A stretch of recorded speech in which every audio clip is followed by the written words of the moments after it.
చాలామంది ఏమంటున్నారంటే వెబ్సైట్ చేయాలంటే ఏం కావాలి, నా దగ్గర వెబ్సైట్ చేసిన ఫైల్స్ ఉన్నాయి, అది లైవ్లో రావాలంటే ఏం చేయాలి, నేను గ్రాఫిక్ డిజైన్ చేశాను, వెబ్ టెంప్లెట్ డిజైన్ చేశాను, దాన్ని నెక్స్ట్ ఏం చేయాలి, ఇలాంటి సందేహాలు చాలామందికి ఉంటాయన్నమాట. నేను ఈ వీడియోలో ఏం చెప్పాలనుకుంటున్నానంటే ఒక వెబ్సైట్ చేయాలంటే ఏమేం థింగ్స్ కావాలి, ఎలా ప్రాసెస్ స్టార్ట్ చేయాలి, ఎలా ఎండ్ చేయాలి, వన్ ఆఫ్టర్ అనదర్ ఎప్పుడు ఏది ఎలా చేయాలి అన్నది మీకైతే క్లియర్గా ఈ వీడియోలో అయితే ఎక్స్ప్లెయిన్ చేస్తాను. ఓకే, మీరు స్కిప్ చేయకుండా ఈ వీడియోని ఎండ్ వరకు చూడండి. హాయ్ ఫ్రెండ్స్, నా పేరు పార్వతీశం, మీరు చూస్తుంది కలమట ఇన్ఫో ఛానల్.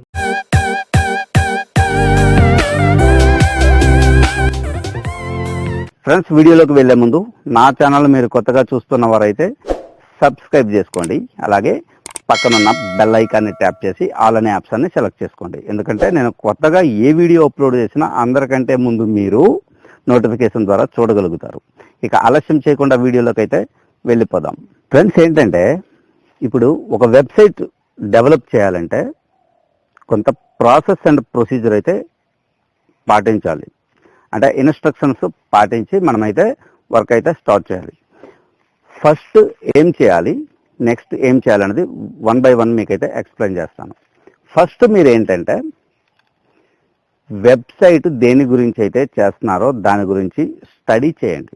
ఏదైనా టాపిక్ ఉంటే దాని గురించి స్టడీ చేయండి. ఫర్ ఎగ్జాంపుల్ ఎడ్యుకేషన్ ఉందనుకోండి, మీరు ఏ ఎడ్యుకేషన్ మీద చేస్తున్నారో దానికి సంబంధించిన ఇన్ఫర్మేషన్ కంటెంట్ కలెక్ట్ చేయాలి, ఇమేజెస్ కలెక్ట్ చేయాలి, టాపిక్స్ ఏ కోర్సెస్ మీరు దాంట్లో కవర్ చేస్తున్నారన్నది కలెక్ట్ చేసుకోవాలి.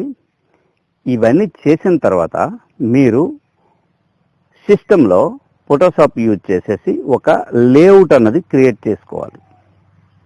ఓకే, ఆ లేఅవుట్ ఏంటి అంటే దాన్ని వైర్ ఫ్రేమ్ అంటారనమాట. ఆ వైర్ ఫ్రేమ్ ఏంటి అంటే లోగో ఎక్కడ ఉండాలి, బ్యానర్ ఎక్కడ ఉండాలి, కంటెంట్ ఎక్కడ ఉండాలి, ఫుటర్ ఎక్కడ ఉండాలి, ఇలాంటివి అన్నీ ఒక వైర్ ఫ్రేమ్లా మీరు డిజైన్ చేయాలి. ఆ చేసిన వైర్ ఫ్రేమ్ ఏదైతే ఉంటుందో ఆ వైర్ ఫ్రేమ్ని బేస్ చేసుకొని మీరైతే ఒక టెంప్లెట్ అయితే డిజైన్ చేయాల్సి ఉంటుంది. అంటే home page template, inner page template, అలా మీరు టెంప్లెట్స్ అయితే డిజైన్ చేయాలి. డిజైన్ చేసిన తర్వాత మీరు ఏం చేస్తారు అంటే చేసిన ఆ డిజైన్ని మీరు హెచ్టిఎంఎల్గా కన్వర్ట్ చేయాలి. మీరు ఏదైతే డిజైన్ చేశారో లేఅవుట్ ఉంటుంది కదా, ఆ లేఅవుట్ని లోగో ప్లేస్లో లోగో, హెడర్ ప్లేస్లో హెడర్, బ్యానర్ ప్లేస్లో బ్యానర్, సైడ్ విడ్జెట్స్, అలా మీరు ఫుటరు మొత్తం బాడీలో ఏం రావాలి అన్నది డిట్టో మీ డిజైన్ ఎలా ఉందో అలా మీరు హెచ్టిఎంఎల్ యూజ్ చేసి అయితే డెవలప్ చేయాలి. సింపుల్గా చెప్పుకోవాలంటే పిఎస్డి టు హెచ్టిఎంఎల్ కన్వర్ట్ చేయాలన్నమాట. కన్వర్ట్ చేసేసి ఒక హెచ్టిఎంఎల్ ఫైల్గా దాన్ని అయితే చేయాలన్నమాట. చేసిన తర్వాత మిగతా రిమైనింగ్ సబ్ పేజెస్, అలాగే ఎంటైర్ కాంటాక్ట్ పేజ్ ఇన్ఫర్మేషన్, తర్వాత కోర్సెస్, సో ఏవైతే ఉంటాయో అన్నీ మీరు ఇదే ప్రాసెస్లో చేయాల్సి ఉంటుంది. ఓకే, ఇంకా సమ్ టైమ్స్ సిమిలర్గా ఉన్న వెబ్సైట్స్ అంటే హోమ్ పేజ్ ఎలా అయితే ఉంటుందో సేమ్ సిమిలర్గానే మిగతా పేజీలు కూడా ఉండొచ్చు. అలాంటప్పుడు డూప్లికేషన్ చేసుకుంటారు. హెచ్టిఎంఎల్ చేసిన తర్వాత డూప్లికేట్ చేసేసుకొని కంటెంట్ మార్చుకొని ఇమేజెస్ మార్చుకొని మీరైతే వర్క్ చేయాల్సి ఉంటుంది. సో ఇప్పుడు ఒక వెబ్సైట్ అయితే రెడీ అయింది. రెడీ అయిన తర్వాత దాన్ని రెస్పాన్సివ్ కింద కన్వర్ట్ చేయాలి. రెస్పాన్సివ్ అంటే ఏంటంటే ఆల్ డివైజెస్, ఇప్పుడున్న కాలంలో మొబైల్స్ వచ్చాయి, సో మెనీ సైజెస్ ఉంటాయన్నమాట దాంట్లో. ఓకే, చాలా రకరకాల ఫోన్స్ ఉంటాయి. ఆ రకరకాల ఫోన్స్ కూడా మీరు డిఫరెంట్ సైజెస్ ఉంటాయి. అన్ని సైజెస్కి మీరు సెట్ అయ్యే విధంగా మీరైతే ఆ హెచ్టిఎంఎల్ పేజీలని మీరు రెస్పాన్సివ్ కింద కన్వర్ట్ చేయాల్సి అయితే ఉంటుందన్నమాట. అది ఎలా అంటే ట్యాబ్స్, మొబైల్స్, తర్వాత కంప్యూటర్, డెస్క్టాప్, ఇంకా టీవీలో కూడా ఇప్పుడు వచ్చే స్మార్ట్ టీవీల్లో కూడా సెట్ అయ్యే విధంగా మీరు రెస్పాన్సివ్గా అయితే డిజైన్ చేయాల్సి ఉంటుంది. నెక్స్ట్ వచ్చేసి దీనికి ఒక డొమైన్ నేమ్ అయితే రిజిస్ట్రేషన్ చేయాల్సి ఉంటుంది. ఎందుకంటే మనము చేసిన ఈ వెబ్సైట్ ఫైల్స్ అన్నీ ఆ నేమ్ మీద సెట్ చేస్తే మనకి డిస్ప్లే అవ్వాలన్నమాట. సో దీనికోసం మనం ఏం చేస్తామంటే బిగ్ రాక్, గోడాడి దాంట్లో మనం ఒక అకౌంట్ అయితే క్రియేట్ చేసుకోవాలి. అకౌంట్ క్రియేట్ చేసుకొని మనము ఏదైతే నేమ్ పెట్టాలనుకుంటున్నామో ఐ క్యాచీగా ఒక యూనిక్గా ఉండే విధంగా చెక్ చేసుకోవాలి. మీరు లాగిన్ అయ్యేసి మీ కార్డ్ డీటెయిల్స్ ఇచ్చేసేసి మీరు 1 year తీసుకుంటున్నారా, 2 years తీసుకుంటున్నారా, 5 years తీసుకుంటున్నారా, లేకపోతే లైఫ్ టైం తీసుకుంటున్నారా, అక్కడైతే పిక్ చేసుకొని దానికి తగ్గ అమౌంట్ అయితే పే చేసేసి మీరైతే రిజిస్ట్రేషన్ చేసుకోవాలి. ఎప్పుడైనా డొమైన్ నేము 1 yearకి మాత్రమే ఉంటుంది అనమాట. 1 year తర్వాత రెన్యువల్ చేసుకుంటూ పోవాలి. లేదంటే 3-4 yearsకి ఒకసారి చేసుకోవాలి. 3-4 years తర్వాత మళ్ళీ రెన్యువల్ చేసుకోవాలి. అది మీ ఇష్టం అనమాట. నెక్స్ట్ వచ్చేసి హోస్టింగ్. అంటే మనం ఏవైతే డిజైన్ చేసిన ఫైల్స్ ఉంటాయో ఆ ఫైల్స్ స్టోర్ చేయడానికి ఒక స్పేస్ అయితే ఉండాలి, అంతే కదా. సో దానికోసం హోస్టింగ్ సర్వర్ అనేది ఒకటైతే తీసుకోవాలి. అలాగే దీంట్లో కూడా బిగ్ రాక్ ఉంది, తర్వాత గోడాడి ఉంది, 1&1 ఉంది, డాలర్తో హోస్ట్ ఉంది, ఇంకా రకరకాల వెబ్సైట్స్ అయితే ఉన్నాయి. దాంట్లో కూడా మీరు తీసుకోవచ్చు. మన దగ్గర ఉన్న HTML ఫైల్స్ డిజైన్ చేశాం కదా, ఆ ఫైల్స్ తీసుకొచ్చేసి మనము హోస్టింగ్ లోపలికి వెళ్ళేసి హోస్టింగ్లో సి ప్యానల్ అని ఉంటుంది. సి ప్యానల్లోకి వెళ్ళేసి ఫైల్స్ మన దగ్గర ఉన్నవన్నీ దాంట్లో అప్లోడ్ చేస్తే వన్ ఆఫ్టర్ అనదర్ దాంట్లో అప్లోడ్ అవుతాయి అనమాట HTDocs ఫోల్డర్లో.